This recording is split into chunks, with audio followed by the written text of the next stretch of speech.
Welcome back to Coffee with Yvonne, a show for creatives and entrepreneurs. I'm Yvonne Pearson, your host and the founder of Pink Dollhouse Marketing, y'all.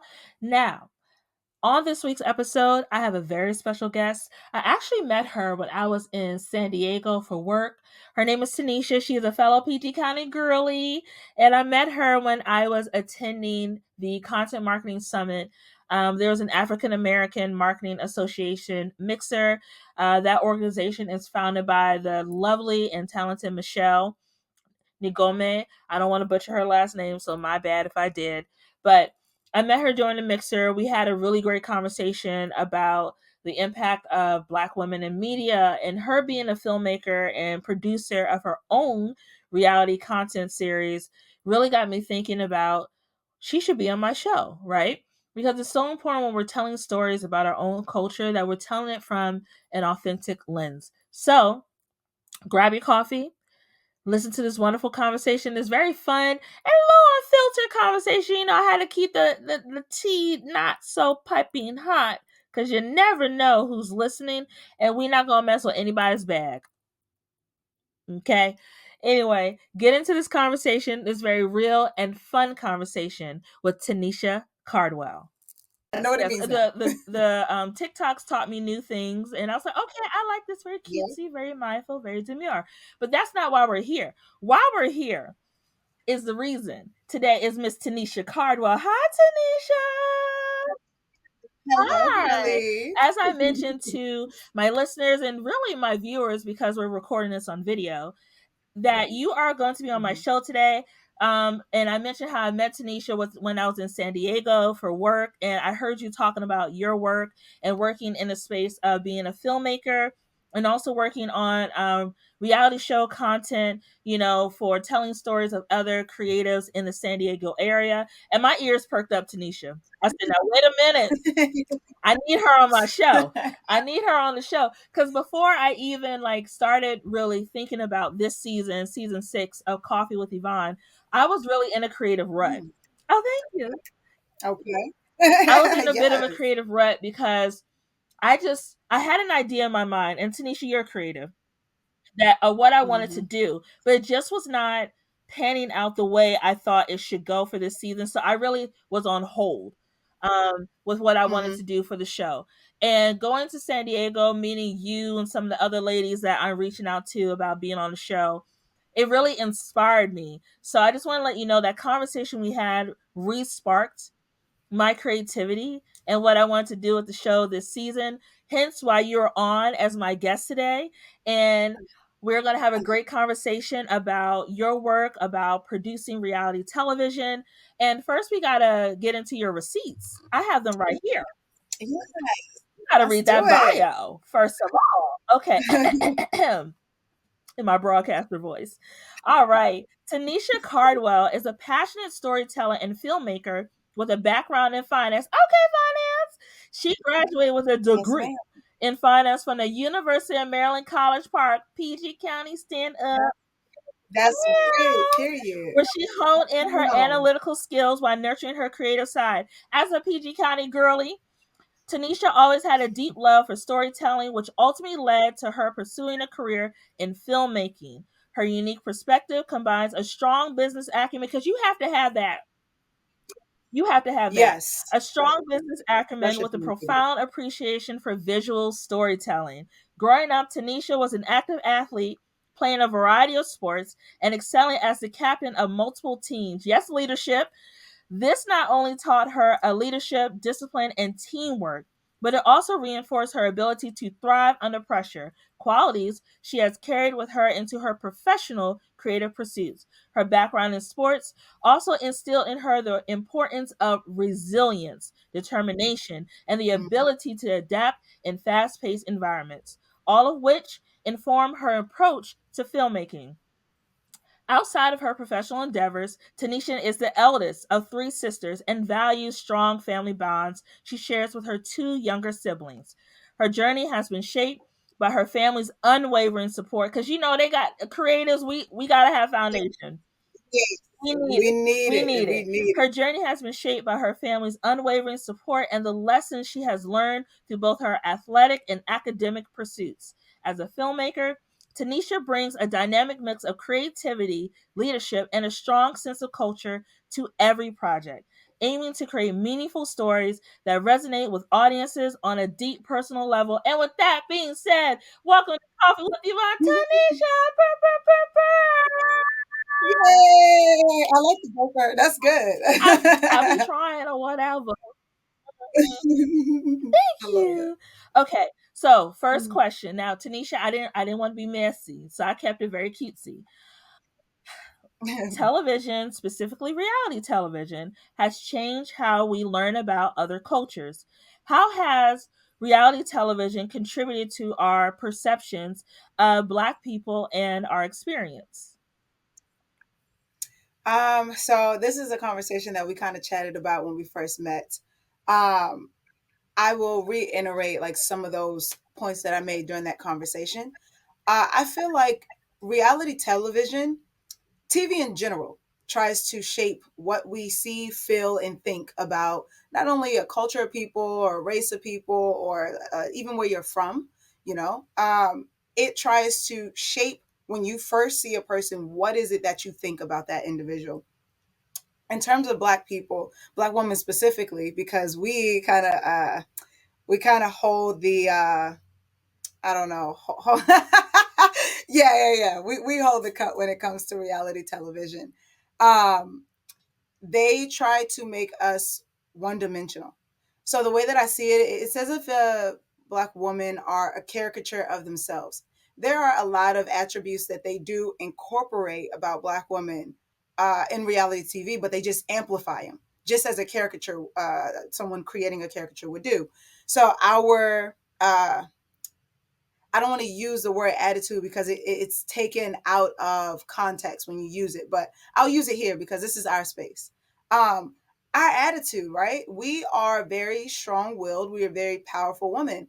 And when they take that and put it on TV, it turns into a confrontational type of attitude always, right? And so you don't get to see Black women in reality television use their attitude to walk into a meeting room and be assertive and be, about their business. You get to see it, her hauling off and hitting some other female and being angry and yelling, right? That's the only image I see when it comes to Black women on reality television. So it just creates a space where we are one dimensional. We don't get to be, there's no character development. There's no multi dimensional other attributes and things like that that get to be highlighted. It's just a few that get amplified as if we are a character of ourselves. And so that's a little annoying to see in reality television, which is why I don't really watch it. Really? I'm surprised Yep, by that. I do not. Okay. Yep, I So, don't. and you know what? I like how you said the caricature thing because I see that a lot, right? Like I watch reality TV. I do draw the line at some things because some of it's just terrible. Mm-mm. But I watch shows like Real Housewives of Atlanta, Real Housewives of Potomac. You're starting to see a theme here. Uh, I watched Uh-huh. like Love Is Blind, which was a dumpster fire this past season, and it was done in DC. It Oh, wasn't. dang, That wasn't really? really DC. We was all Oh, okay, social like. okay. They went to Now where is Jamestown. that? Because I don't go there. I've never Right, seen I that don't go spot. there. Okay, and first of all, none of us eat there anyway. That's But anyway, hilarious. that's not why we're here. So when you see like reality stars like New York, from Flavor of Love, Nene from Real Housewives of Atlanta, I said what I said, who will become essentially Yep. cultural zeitgeist of the staples of social media, yet they're still not on the same level as say a Kardashian, right? Why do you think that Mhm. is? Mm. I'm glad you asked that question because I have maybe a slightly different opinion on why that is. So as I travel through the film world and with television and film, they're both kind of the same now that we're like streaming platforms and even big networks are making their own projects, right, to draw your attention. I feel like characters like the Kardashians are have gotten the notoriety and the fame that they have, one, because of money. They come from a money background, Mm, right? What we as people who don't work in, like, are not in those mm-hmm. communities, those film communities, we don't understand that what looks to be an endless supply of money is actually not an endless supply of money. They are out there starving for funding. So I listened to Issa Rae talk about finding funding for her new Mm, projects, right? It's always an adventure. It's always, I got to go find funding for this. I got to go find funding for that. Just as if someone working in real estate, right? Even though they're wealthy, they always have to find funding for the next venture. So film is no different. In, let's say, movies or even in television, right? There are platforms or there are brokers that stand in the middle of projects and casting, right? So an actor or a known celebrity can pay for a role in a project, right? We never think about that. Like, what? Pay to be in a project? Yes, Kim Kardashian can come and say, hey, I can provide $50,000 to this project or $100,000 to this project if I get this role. They're like, oh yeah, we're doing that. In the film Halloween, Jamie Lee Curtis was cast. I don't want to take away from her talent. She's talented, but she was also cast because she had parents that had a background in film already and had connections in the yes, had connections in film already. So they said, we're going to get her a part of our project because we need mm, money, right? That project was shot on $1 million. Now that seems like a lot to us, but it's a right. low budget film. But every dollar counts. So the reason why I feel like the Kardashians have gotten the notoriety that they have is because platforms, production companies, they want to be around Mm, money. So they go to these money people and they will give all of their energy because it helps them with funding for other projects, helps them get connected to other people. Personalities like New York or other characters that we've seen, they have the ability to make money, but they have the ability to make money, not bring okay. money. So you're not going to put the energy into those people to take. Definitely a chance. If we put our funding in this character, well, it's a chance that we make money, but it's also a chance we don't make money. With the Kardashians, we know it's almost 100% chance we're gonna Yeah, get money. and even on top of that, just not just the money, but also the social. There's a word we have in marketing for it, but your Mhm. value in social media, right? How you convert your followers Yes, into yes, actually paying yes. customers.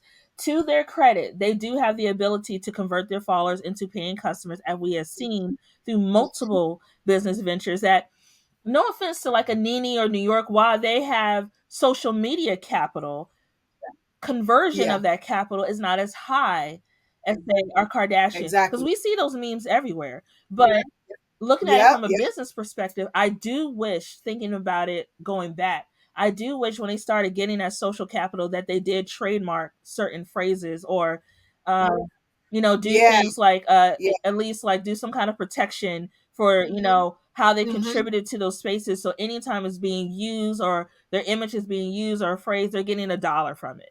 And I do think, Yep. honestly, Tanisha, and we can go a bit more into that in terms of thinking about the business acumen when you get onto these shows. A lot of times, Hmm. our communities are just thinking about the opportunity and not the long game.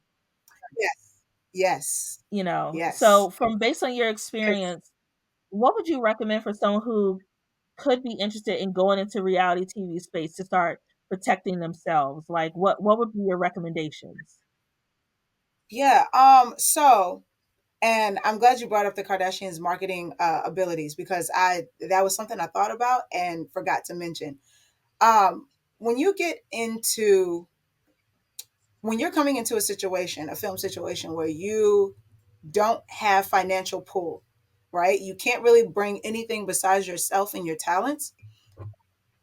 In my opinion, I feel like one of the best things you can do is capitalize on the opportunity by making the connections because that's how you get to the money, right? The trademarking and all of those things, they come once you've developed a longer term relationship with Okay. an audience. So, you have a season one and a season two, or you have had the ability to make the connections to turn whatever reality TV show you were in, like let's say it's America's Next Top Model, so you only have the potential to do Mhm. one season. You made the connections with people on set where now you can start doing things outside of just that project. And maybe there's something from the show that you did that can be iconic. Then you start trademarking those things and turning it into or using it to fuel your business or your marketing. But the best thing you can do is make the connections because that's where it Okay. starts. That's where So you're saying everything people starts. who have become cultural staples like Eva the Diva, or Eva Marcel, even like on America's what was that show? American Idol, the early seasons, not the current ones, Yes, but yes, people like Kelly yes, Clarkson, who I am a big fan of Miss Kelly Clarkson. I don't care what nobody says. But Kelly yes. Clarkson, who has gone from being a singer and now she's a talk show host. Same thing with Jennifer Hudson. They have managed to Yes, Jennifer. transition out of the main area that they were introduced to us by into these multi Mhm. hyphenate areas where they can continue making money off of their cultural impact or even their social currency. That's the word I was looking for. Social currency. Yes, nice. I love that. I mean, Social she do work currency. in Yes. marketing or whatever, so she be knowing Yes. things. And thinking about it Yes. too, Tanisha, with the project that you're currently working on, right? Tell me a bit more about that. You're doing a project following creators in San Diego. So, what sparked that interest? What are things that you hope to do with it, and how you hope to change the social landscape with your project? Let's talk about it. Yeah. So my reality show, the Spectrum reality show, was and that's still its working title. I know that once it gets picked up, it's going to have a different title, but the reason why I started it was actually out of necessity. So I got to San Diego, and me being with a finance background, I'm always thinking about bottom line. You Mhm. know what I mean? And sometimes you can get your emotions when you're trying to get cast and stuff like that can cloud that just a tad bit, but it took it took a while for me to get back to understanding, but I realized that I was not what this market Mm. wanted. So this market over in San Diego is not DC. All right. So yes, getting cast over here is not like getting cast in DC. I did my first movie, no agent. I had a co-leading role over there in DC, and the project got distributed on BET. Like that was what I was coming from. So I was coming over here like, all right, cool. I'm about to hop on a set. It just takes grit and me to just Mhm. power through it. I was met with the no, and I was met with the no no. Pretend to be shocked. So girl, I know, right? I know. So I was like, dang, like if I can't get, oh, I also want to add to that. I was met with a no no from my own. Really? Oh, yes, ma'am. So there was a photographer that I was supposed to work with, and it actually made me tear up, when it happened. We had scheduled to do a photo shoot together, girl, and all of that. And I think about 2 weeks out, I messaged him and was like, hey, we got the photo shoot coming up. This is what I'm thinking about for concept. Let me know your Mhm. ideas. Girl, he read the message and not reply. I was like, that's odd. So I said, okay, maybe he just got busy. So I'm gonna talk to him again. I'm gonna reach out to him Yeah. again in a couple of days because the shoot is coming up. Girl, I reached out to him again, read the message, didn't say nothing.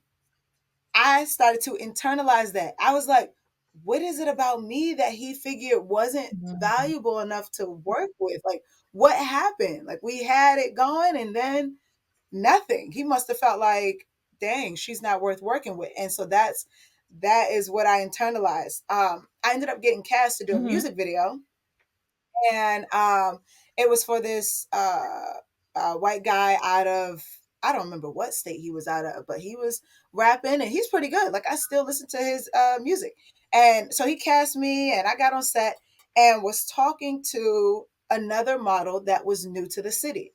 Now she was I don't know what she was, but she She definitely was was was she a woman not of black. color like in that? I Okay. don't think so. I don't, or maybe she could have had some Hispanic descent, but Okay. she's very light. She Oh, could pass for she was white right. passing. Gotcha. Yes, yes, Okay. yes. So I talked to her, and she told me about her terrible experience with a photographer from San Diego.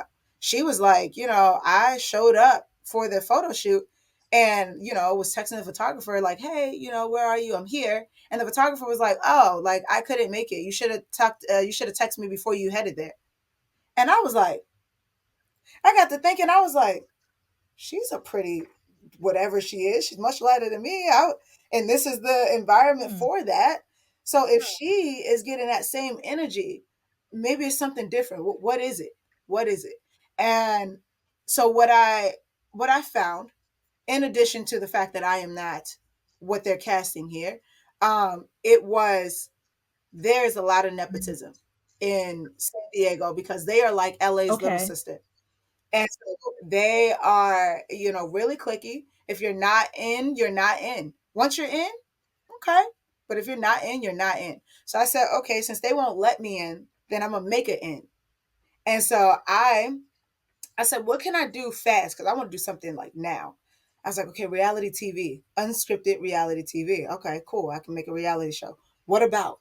Okay, well, I'm feeling some type of way about not being able to, not being allowed on sets, not being able to show what I can do creatively. I just met another model who was feeling that type of way. There must be others. So I started to shape my idea around that. And so what I did was create a reality show for models from different backgrounds with different creative ideas and perspectives. And I wanted to involve a community element. So I involved small business marketing because now, creatives on social media personalities, they are becoming very popular and they have the Hmm. ability to make money. So yeah, so I was like, create a situation where we show the reality of content creators creating content for small business owners. And I'll do that in San Diego and highlight this local business where I'm at now. And so that was the birth of the idea. And it took 30 days from idea to first day on Okay. set.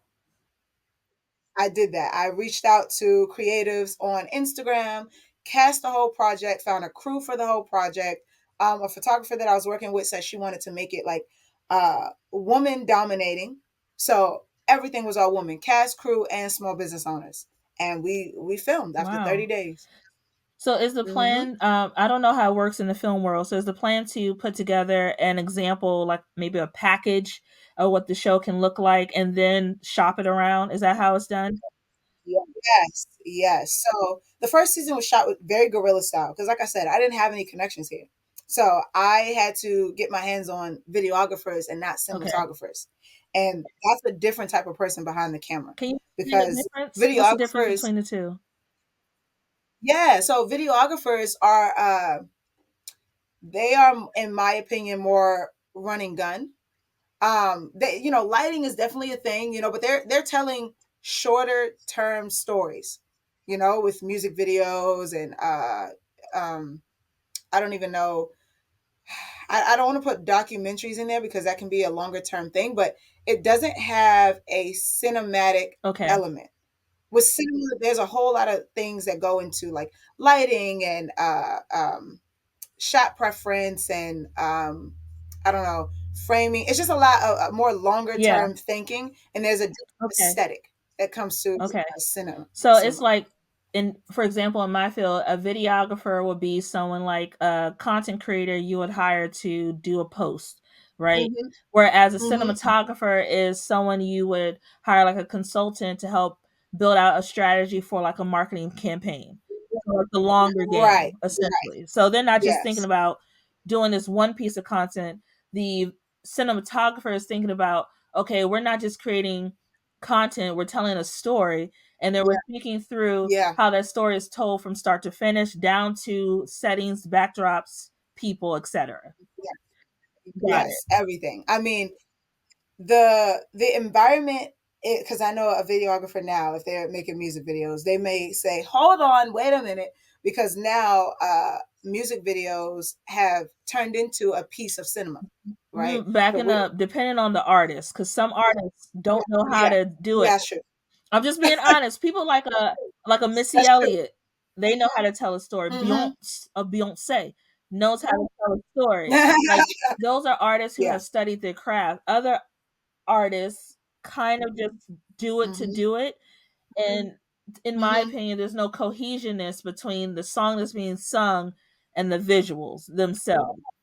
Right. That okay. That right. That is when you're looking at a videographer, and it the artist the artist doesn't have mm, the artist doesn't have too much to do with Mm-hmm. that, right? And I say that because on what I started to look at is the director for Mm-hmm. the music video, right? Certain directors have their only ideas, or the only things that they do are very short-term stories, very very, I don't want to say very little attention, because I'm not trying to take away the Right. respect of their craft, but just less attention to lighting and things like that that help fuel the Okay. story, right? um, they're kind of thinking two steps ahead, whereas a cinematographer is thinking three and four, 5 steps ahead. All things in a cinema piece, a good cinema piece, plays into the storyline, right? And I could go on and on about like how, like, Yeah. ways you've seen that, way the light shifts, way the camera moves or whatever to help tell the story. But yes, videographers, you look at Chris Brown's music videos, you look at Jordan Lucas's videos, the directors that they choose a more cinematic route to their Mm-hmm. storytelling. But that is not the standard for videographers. So yes, that is the difference. No, Sorry, I you're went off fine. in a tangent. As a marketer and also as a creative, like a lot of people may not know this about me, but like when I look at music videos, I'm looking for the story. Like I'm not just looking Mm-hmm. for the music to start playing and some random scene in the background. Hence why I think for Yeah. me, one of my favorite pieces of cinematography in music is Black is King. Uh, I've never yeah, seen the it. it's the Beyonce album that was inspired by The Lion King, which is more like Afro beats and Mhm. so that's Yeah. one of my favorites because of the way that story is told. And when I look at things like Mm, music videos as a creative and as a marketer, you know, you being a filmmaker, you understand is the visuals also do matter about how the story is impacts the audience, right? yeah. You Yeah. just don't want your audience to go, okay, that was nice. You want them to feel something. You Mhm. want them to take away Mhm. something. You want them to question what they saw. A lot of Yeah. times, like question sometimes their own personal morals or whatever based on the visual content presented to them by the storyteller. And I think sometimes in reality television, because that's the topic that we're talking about today, sometimes that can be lost a bit depending on who your producer Mhm. is, your individual producer, or the people who help move the strings behind the scenes of what they want to see brought content Yes. created. Because I do Yeah. recognize that a lot of filming happens behind the scenes for these TV shows, but not everything makes the cutting room floor. And in not making the cutting room Yeah. floor, sometimes the often the producers can put together a story that wasn't even there from the beginning, but they're creating Yes, they a can. story. Yep. Editing is Yes, a great and they thing, can isn't it? decide who the villain will be that season, who the hero will Yep. be that season, who the person they want to push out that season, because there's already a plan behind the scenes to replace that individual. So, getting Yep. back to your work, when you're putting together, your package to shop around to say like a Netflix, Hulu, or whatever streaming giant you choose, what are some recommendations you have for people who want to do the same, who want to have their work go from a concept to actually being picked up for production? Yeah. So, what I so it goes back to what I said about making connections, right? That was where I started with that, because when I started with my reality show, like the idea and then filming it, it going to a streaming platform was not a real thing. Like I didn't even, when I thought about it and was gonna do it, I didn't think like, oh yeah, I could take this to Netflix or Hulu. Like that's what I'm gonna do. That didn't start to kind of manifest in my brain until I started filming it and going into these small businesses that I was working with, and they're like, yo, this is a great idea, this is a great concept. And I'm like, this is a good idea. This is a good concept, right?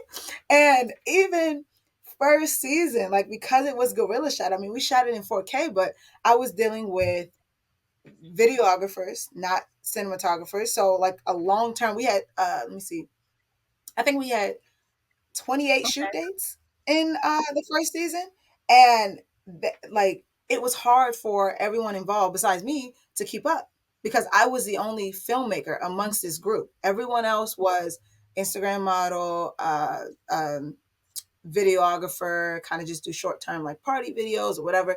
That was their thing. So I was like, this is cute, but this is what, I'll just put it on YouTube and, generate some buzz and help me make San Diego connections. That was my initial idea.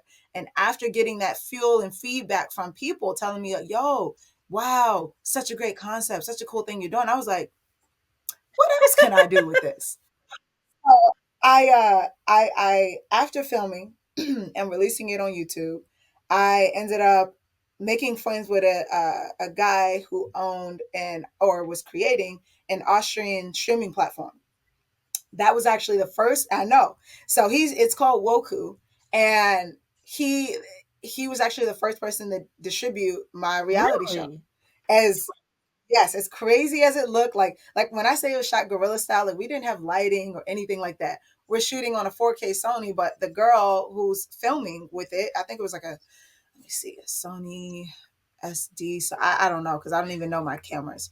I don't. That's I somebody know that's else's job. right. I just uh-huh.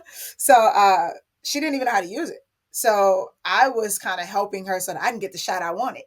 Um, so I didn't have any like great ideas for where it would go. After I got it on that platform, and a friend of mine was like, "Hey, you should do a second season," which I did Mhm. not want to do. Trying to wrangle the amount of people, like I had like 15 people on set between 15 to 16, between coordinating schedules with cast members and crew and locations and all of that. I was like, Mhm. done. Let me use it to get somewhere, somebody else's set. But when my friend told me, like, hey, you should do it again, like that was really cool. I heard it a couple times and then got in contact with a couple of small businesses just by happenstance, by being a part of other film projects. And I was like, this is a sign, I'll do it. And when I did the second season and I got to talking to actual filmmakers, we filmed in 6K, we had audio equipment, we had lighting. I was like, okay, now I can Mhm. shop this. It became not about putting together an 8 episode something for YouTube. It became putting together a solid 1 episode Okay. pitch, and that is where my brain shifted.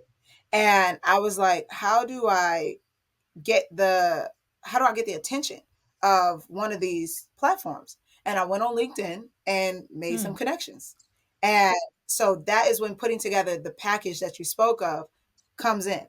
So putting together a pitch deck, putting together a proof of concept. Though those are the things that you want to bring.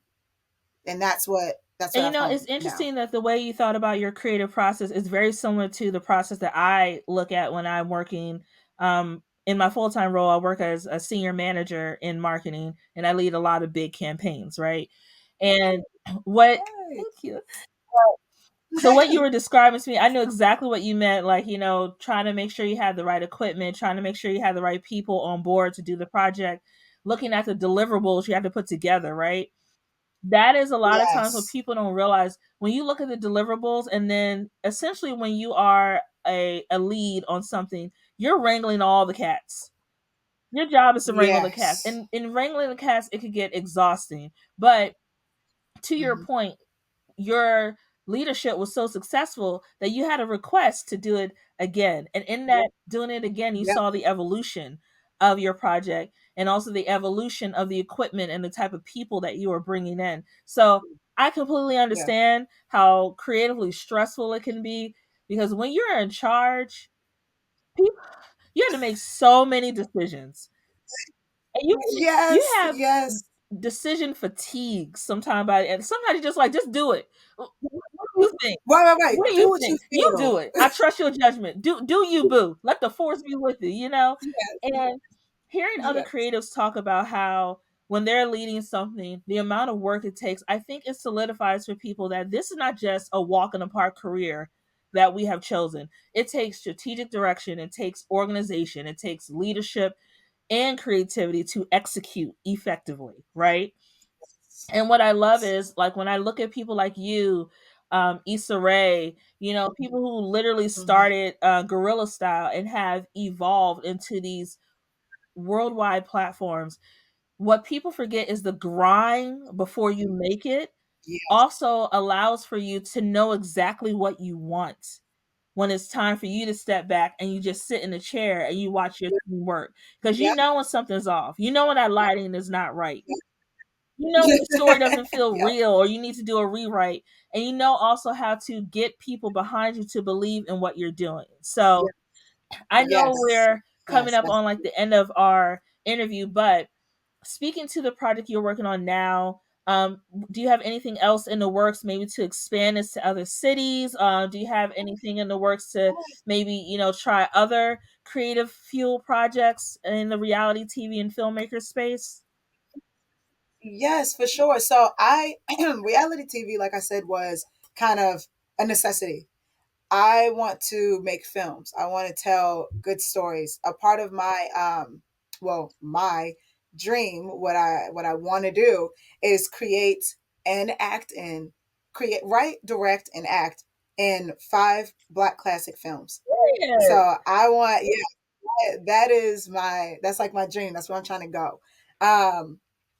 And we didn't speak too much about why like streaming platforms have dropped certain projects, right? Uh, it comes down to the money that can or can't be Mm-hmm. made, right? So streaming platforms, television networks, like they are all getting hit hard because so many avenues are fighting for our attention and they're getting it.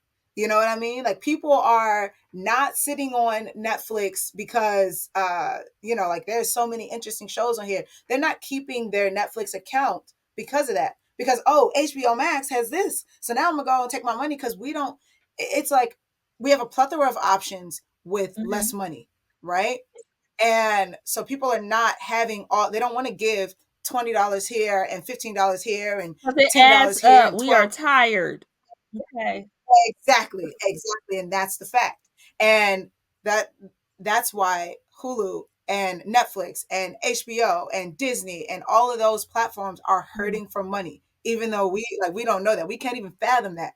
We're like, they have so much money. What do you mean? But every time they put money into a project, right? I have a friend that and I will get to You're my other fine. project You're fine. shortly. I have a friend that sold his project to BET for 60,000. So he didn't sell the package like I'm doing. Like I have like the pitch episode and all of that. And then I had a friend who sold a movie. Like he already filmed the movie and all of that. He didn't sell that. He sold the Oh. script. So when you sell the script for $60,000, well, now they got to take more money to actually film that project and then more money to actually market that project. You know what I mean? You see how much money is to be made in marketing. So there's so much money that goes into obtaining, executing, and marketing a project that these platforms, in an effort to beat out the competition, have spent out so much money on projects that has not Mm. returned. And they're like, dang, we can't do this anymore. Like we gotta, Yeah. what can we do? And we're seeing even Hollywood turn to remaking concepts, old concepts that already made money, because they're scared. They're like, we don't have the money to keep spending in new Mm-hmm. things. So we got to go back to old stories. Um, the projects that I have coming up and understanding that that is what's going on. I am taking a different approach to how I am pitching these projects to them. The way that you pitch a project is to relate it to something that has already been done, because that gives them the idea that, okay, this is safe.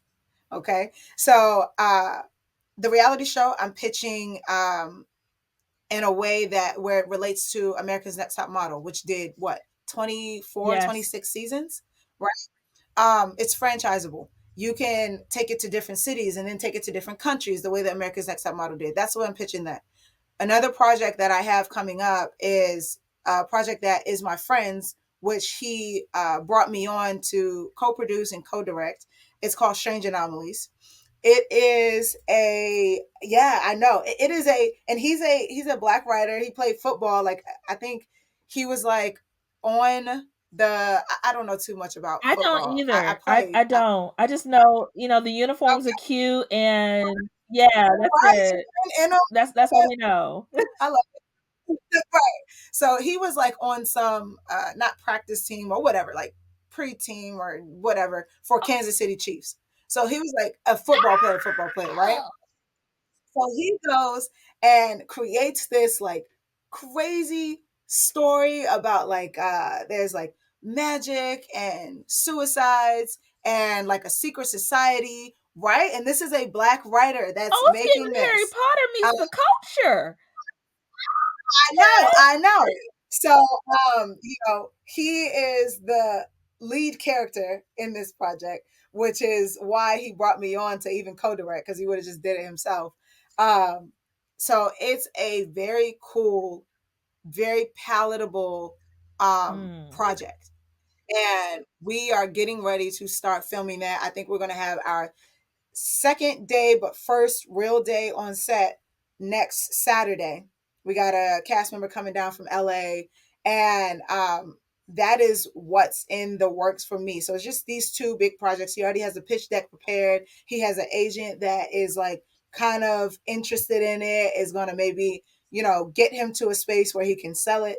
And in addition to that, I wrote a short story that I am co producing and co directing with a small group of filmmakers. Yes, it is a story about a. I don't even know if I should like. I can. It's just such a short story that I don't Okay, want to you give don't have to, away but like you're what working it's about. on it. Okay. I put a little bit in there. It's about a man who is a recovering Mm. alcoholic, and he is in a bar, in a bar where he used to frequent very often, and he is. Okay, now we're getting into. Okay. I'm just gonna say that. I'm just gonna say that. Okay. But it's a short story, and I love short stories because they give me the ability to tell a story quickly and move on to another story because I love to tell stories.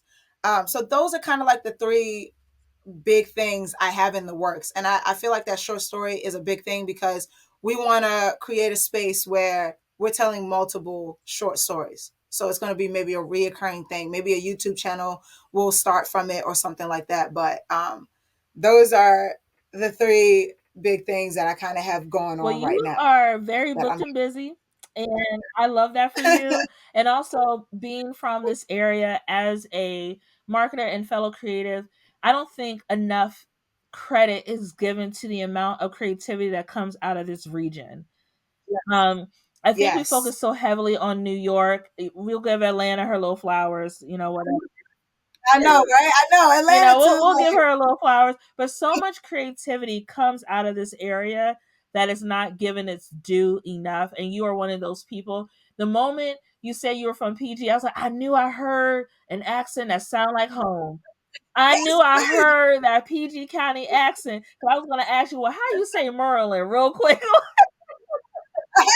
you say Merle. I know if you Right? Like are, how you say Maryland? You're if not you from are, here. You're not right, from here. right, What do you keep in right. your cabinet? You got Old Bay in there? Mumbo sauce? Yo, What are the yep, things?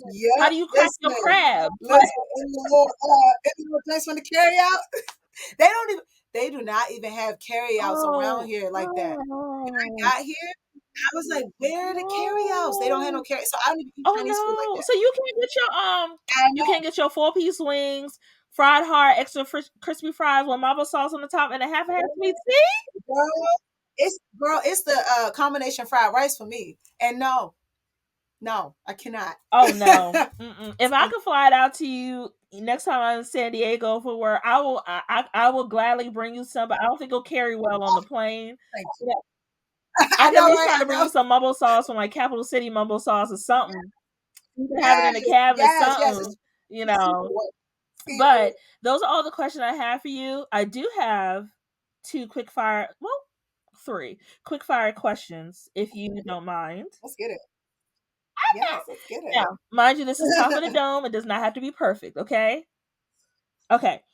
In Yes. your opinion, who is the best rapper or singer of all time? So people are gonna hate me for this. They can be like, "Oh, yeah, I don't know, you're right, you're right, you're right." Kendrick, and It The reason is. why I say It Kendrick, is.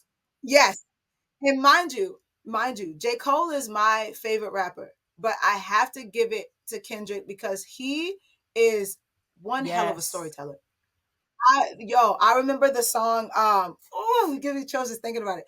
I remember the song "How Much a Dollar Mm-hmm. Costs," right? Where he talked about a homeless dude, a transient, like asking him for $1, and he was like, "I told him no." Like I didn't give him the dollar, right? Because initially we're thinking like you just want drugs, like you don't need no dollar, right? And it turns out that that transient was basically like God testing him, Mm. testing to see his ability to give, right? And it wasn't just the fact that that was the story, it was the way he told the story. So there was parts of the rap where he was like repeating himself, there was parts of the rap where he was like heightening his like voice, and like those were all things to put you in the story, make you feel like I felt the anxiety that he was feeling when the homeboy kept asking for $1 and he was like, I don't want to give him $1. Like I felt that energy. And there's not a lot of storytellers in rap that will make you feel that energy with the way that they deliver. So I it's agree with Kendrick you for me. 100%. Kendrick is one of my favorite rappers. I've seen him in concert. I've never seen a rapper have Mm-hmm. nothing on stage but him and command a Yeah, room yeah. the way he does. I'm telling you, when he dropped that next album and go on tour, front and center, Period. front and center. Period. All right, Yes. my last question for you. If you were a coffee, it doesn't have to be coffee or tea. Some people drink tea. What kind of Mm-hmm. coffee or tea would you be? Okay, okay. Yes, I am a tea drinker, and I feel like I would be a lavender tea spiked with lemon. Ooh, okay. And then yes, because I am very I am very calm and what's the word I want to look for? In the way that I think, like I like to take my time in thought. I like to like really plan. I'm a huge planner, right? Calm, huge planner. And even in execution, I'm not like yelling at everybody. Like when I'm on set, I'm not like running around. I'm very calm, like lavender. But I'm crazy, like lemon. I am very, like I can be very odd and spontaneous and very like just not spicy, but just very Mm, surprising, like jumps mhm. out at you. So lavender tea with lemon is definitely a I me. love that. And then, of course, thank you so much for joining me for coffee. Tell people where they can find you on the socials. Like, where you at, sis? What platforms you on? Yes.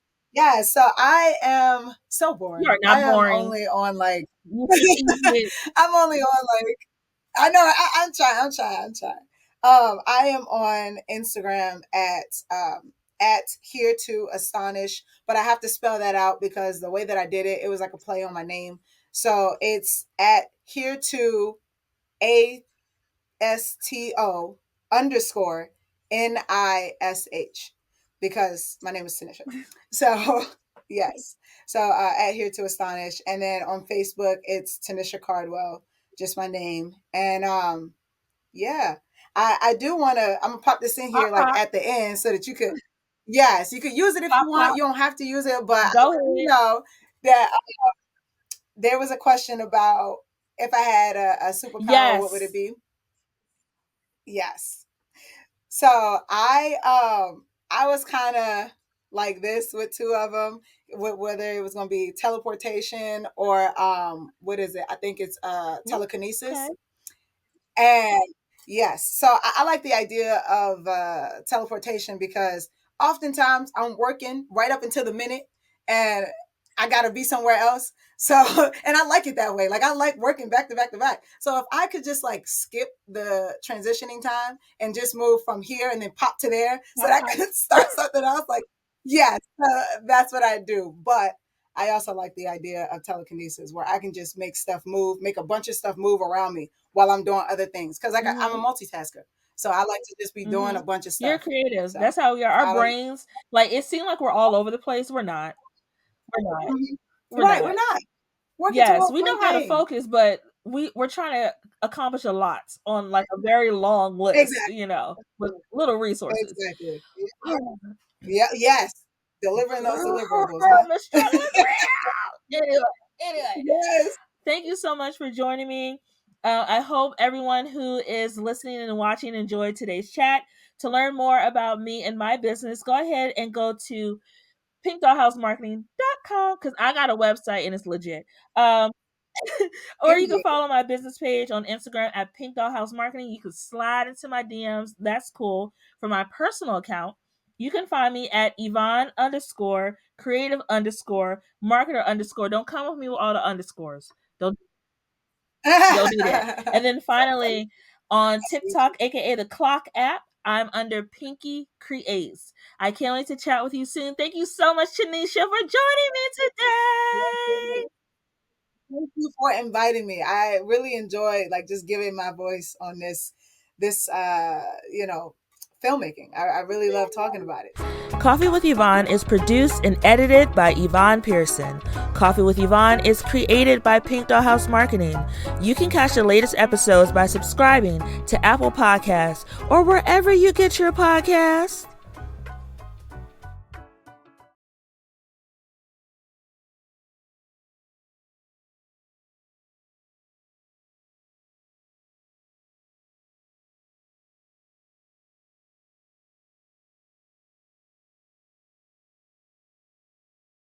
Coffee with Yvonne is produced and edited by Yvonne Pearson.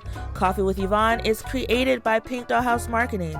You can catch the latest episodes by subscribing to Apple Podcasts or wherever you get your podcasts.